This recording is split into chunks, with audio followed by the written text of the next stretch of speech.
Welcome back to my digital channel.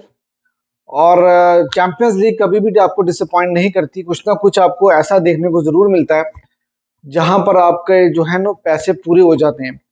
और अगर हम आज की गेम्स की बात करें जो चैंपियंस लीग में हुई है, वहां पर कोई बड़ी गेम देखने को नहीं मिल रही थी हमें, सिवाय एक सेविया वर्सेस आर्सेनल का जो गेम था वो काफी इंटरेस्टिंग गेम हमें देखने को लग भी रहा था कि एक अच्छा कंपटीशन होगा, और गेम हुआ भी काफी अच्छा। लेकिन उसके अलावा बाकी कोई ऐसा मैचअप लग नहीं रहा था कि यार कोई इंटरेस्टिंग गेम होगा या कोई जबरदस्त किस्म की हमें फुटबॉल देखने को मिलेगी। लेकिन फिर वहां पर मैनचेस्टर यूनाइटेड हमें खेलती हुई नजर आई, और मैनचेस्टर यूनाइटेड के दो ऐसे प्लेयर्स जो पिछले मैगवायर की अगर हम बात करें तो वो पिछले 2-3 सीजन से, जब से वो उन्होंने मैनचेस्टर यूनाइटेड को ज्वाइन किया, तब से वो बहुत बुरी तरह से ट्रोल हो रहे हैं। और कुछ उनके एरर्स भी कुछ इस तरह के थे कि उनकी ट्रोलिंग बनती थी, और कुछ बाज दफा हम लोग एज अ फैन और एज अ व्यूअर कुछ इतना ज्यादा कर जाते हैं सोशल मीडिया के ऊपर के मतलब हमें नहीं उस लेवल तक जाना चाहिए, और इतनी ट्रोलिंग हम उनके साथ किसी भी प्लेयर के साथ कर जाते हैं।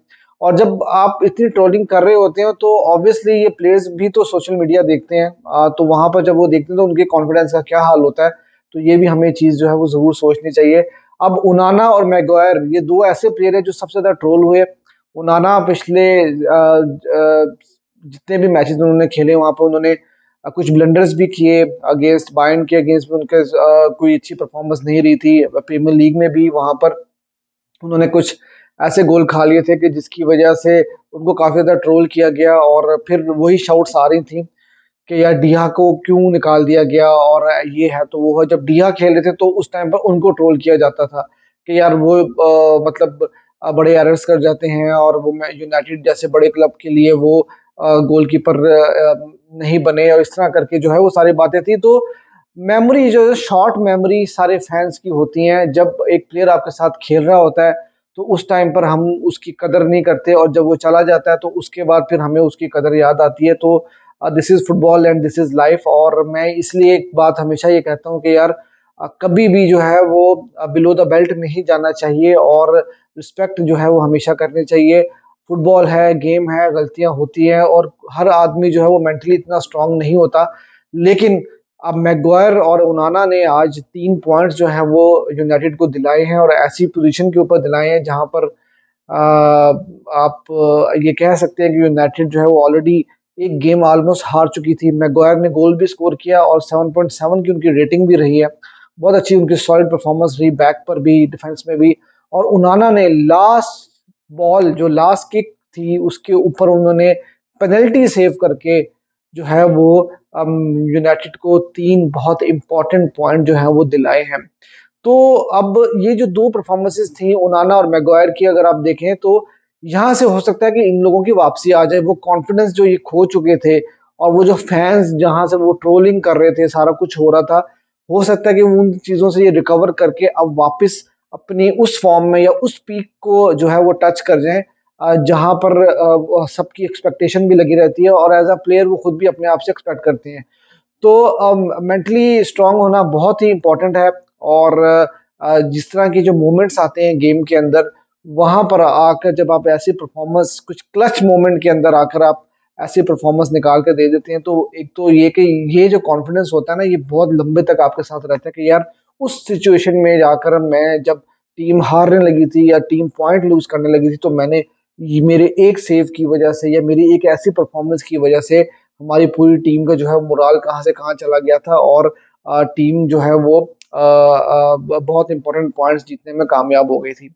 तो आई होप कि मैगवायर और उनाना जो है वो दोबारा से वापस आ जाएं, और अच्छी परफॉर्मेंस दें यूनाइटेड के लिए, क्योंकि यही जो है एक फुटबॉल फैन जो है वो प्लेयर्स से एक्सपेक्ट करता है। और मुझे जो है वो प्लेयर्स की ट्रोलिंग वगैरह जो है ना, I am really against of it. अच्छा, उसके अलावा भी अगर हम बात करें तो चैंपियंस लीग में काफी इंटरेस्टिंग गेम्स हुई हैं। मैड्रिड ऑब्वियसली अपना गेम ब्रागा के अगेंस्ट जीत गया, और बिलिंगम फिर आपको स्कोर शीट पे नजर आया, एक बड़ा खूबसूरत गोल भी उन्होंने स्कोर किया। लेकिन अब सोशल मीडिया अगर आप उठा के देखें तो मैड्रिड के जो काफी सारे अगर आप उनके सोशल मीडिया के पेजेस वगैरह उठाकर देखते हैं तो वहां पर आपको नजर आएगा कि वो काफी ज्यादा नाखुश नजर आ रहे हैं वो एनसीडीटी से, कि यार उन्होंने अपने मेन प्लेयर्स को पूरी पूरी गेम खिला दी है, और जबकि ये क्लासिको वीक है और आने वाले टाइम में हमें अगले 3-4 दिन के बाद जो है वो क्लासिको खेलना पड़ेगा। तो ये सारी सिचुएशन तो है, क्योंकि ये टीम्स ऐसी हैं बारसा और मैड्रिड की, इनको टॉप पर रहना जो है वो इनके लिए हमेशा एक आप समझे कि लाजिम रहता है कि इन्होंने कोई भी कंपटीशन अगर खेलना तो वहां पर इनको अपनी ग्रुप के अंदर टॉप की पोजीशन जो है वो चाहिए होती है। तो इसलिए अब लिमिटेड रिसोर्सेज भी हैं, मैड्रिड के पास भी कोई इतना बड़ा स्क्वाड नहीं है, स्क्वाड डेप्थ नहीं है, तो उनको ये प्लेयर्स जो है वो खिलाने पड़े। खैर उसके अलावा आज जो गेम्स होने वाली हैं वहां पर जो इम्पोर्टेंट और मजे की गेम्स होने वाली हैं उसमें पीएसजी वर्सेस मिलान है। और आपको पता है कि पीएसजी की हालत जो है काफी ज्यादा टाइट है, कहीं ऐसा ना हो कि हमें पीएसजी जो है और एम्बापे वो यूरोपा लीग में खेलते हुए नजर आए। तो पीएसजी के लिए बहुत इंपॉर्टेंट गेम है, होम पर खेलेगी मिलान के अगेंस्ट, और ऑब्वियसली ये ग्रुप ग्रुप ऑफ डेथ है, और चारों टीम्स ऐसी टीम्स हैं जो किसी भी टीम को हरा सकती हैं। और मुझे लगता है कि आखिरी जो गेम वीक होगा वहां पर डिसाइड होगा कि कौन सी दो टीम्स जो है वो क्वालिफाई करके अगले राउंड में जाएंगी, और कौन सी जो टीम है वो थर्ड पोजीशन पर रह के यूरोपा लीग में जाएगी। लेकिन इस वक्त पीएसजी की हालत काफी ज्यादा जो है वो कमजोर नजर आ रही है। और न्यू कासल जो है वो उन्होंने जिस तरह की परफॉर्मेंस दी थी पीएसजी के अगेंस्ट, उनका मैच डॉर्टमंड के अगेंस्ट है, वो होस्ट करेंगे डॉर्टमंड को। और अगर न्यू कासल ये गेम जीतने में कामयाब हो जाता है तो मुझे लगता है कि डॉर्टमंड की पोजीशन काफी ज्यादा वीक हो जाएगी इस ग्रुप में, और उसके बाद न्यू कासल के काफी अच्छे चांसेस होंगे कि वो इस ग्रुप को टॉप कर जाए। और फिर पीएसजी और मिलान का जो मैच है ये बहुत ही इंपॉर्टेंट रहेगा। इसमें जो उनसी टीम जीतेगी, ऑब्वियसली अभी 3 गेम्स बाकी होंगी, लेकिन यहाँ से एक टून सेट हो जाएगी और यहाँ से हम लोग अंदाजा लगा सकेंगे कि कौन सी दो टीम्स जो है वो अगले राउंड में जाएंगी। फिर ऑब्वियसली मैच प्रीव्यू जो है वो हम करने जा रहे हैं अब। बारसा वर्सेस शाख्तार बहुत इंपॉर्टेंट गेम है बार्सिलोना के लिए भी, ऑलरेडी 6 पॉइंट्स से बारसा टॉप पे है। लास्ट गेम पोर्टो के अगेंस्ट बारसा को इतना अच्छा नहीं खेली थी, पोर्टो ने काफी एक्सपोज किया बारसा को। मैं पिछले 4 5 6 मैचेस से जो बारसा को जो है जहां जहां एक्सपोज हो रही है वो मैंने आपको बताया कि डिफेंसिव एरर्स कहाँ कहाँ पे हो रहे हैं, कहाँ पे हम लोग लैग कर रहे हैं, और किस तरह से हमें उन चीज़ों को इम्प्रूव करना है।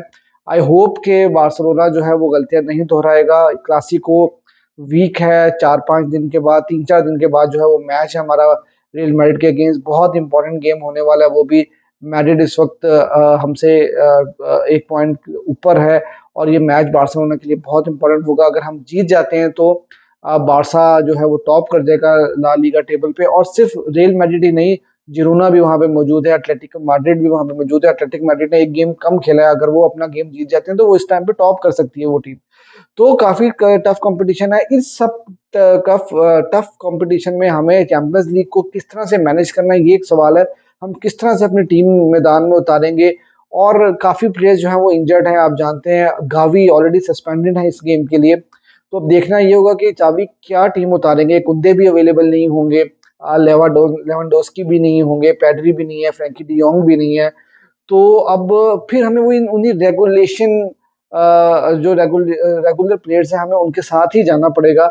और हम देखें ना कि प्लेयर्स ड्रेन आउट ना हो जाएं, प्लेयर्स नई इंजरीज ना हमें देखने को मिले। मुझे सिर्फ इस चीज का डर है। मुझे यहाँ पे 3 पॉइंट जो है वो ज्यादा इंपॉर्टेंट नजर नहीं आ रहे इस गेम में। मुझे ज्यादा इंपॉर्टेंट नजर आ रहे हैं कि हमारे प्लेयर्स जो है वो इंजरी कैरी ना करें, और हम जो है वो सही सलामत जो है वो क्लासिको के लिए जो है अपनी टीम को लेके जा सकें, और फ्रेश लेग्स के साथ हम क्लासिको में खेलें, क्योंकि वो भी बहुत इंपॉर्टेंट गेम होने वाला है।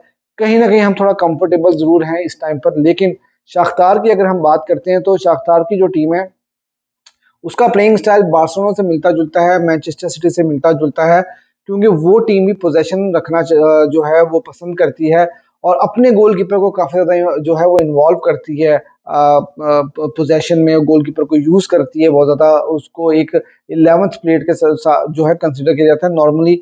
बहुत सारी टीम्स जो है वो कीपर को इतना ज्यादा जो है वो पासिस में इन्वॉल्व नहीं करते, लेकिन शाख्तार की टीम करती है, काफी क्लोज होके खेलती है, ये प्रेस को काफी अच्छा तोड़ते हैं। और इनका जो कोच है वो प्रेस को तोड़ने के लिए पासिस का बहुत अच्छा अपनी टीम को ट्रेन उन्होंने किया हुआ है।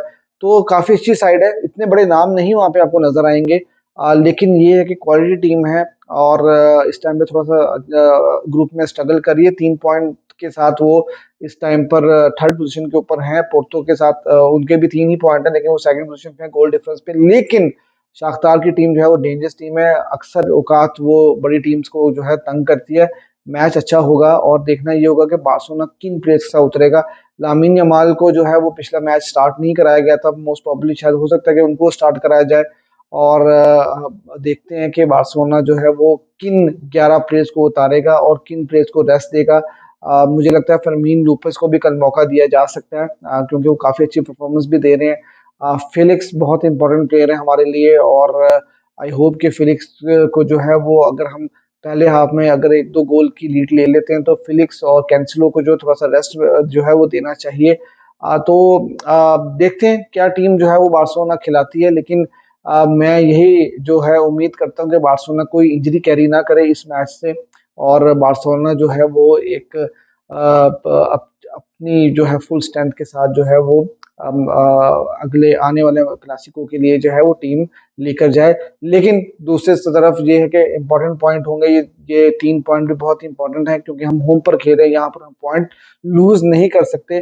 तो समहाउ किसी ना किसी तरह से जावी को जो है इस मैच से रिजल्ट निकालना है, और अगर हम ये मैच जीतने में कामयाब हो जाते हैं, तो एक टांग जो है वो आप कह सकते हैं कि एक लग जो है हमारी वो अगले राउंड के लिए जो है वो एक कदम हम रख देंगे। और बहुत इम्पोर्टेंट होगा मेंटली भी, और कॉन्फिडेंस के हिसाब से भी हमें बहुत इम्पोर्टेंट होगा कि बार्सिलोना 2 सीज़न के बाद जो है वो अगले राउंड के लिए क्वालीफाई करेगा चैंपियंस लीग में।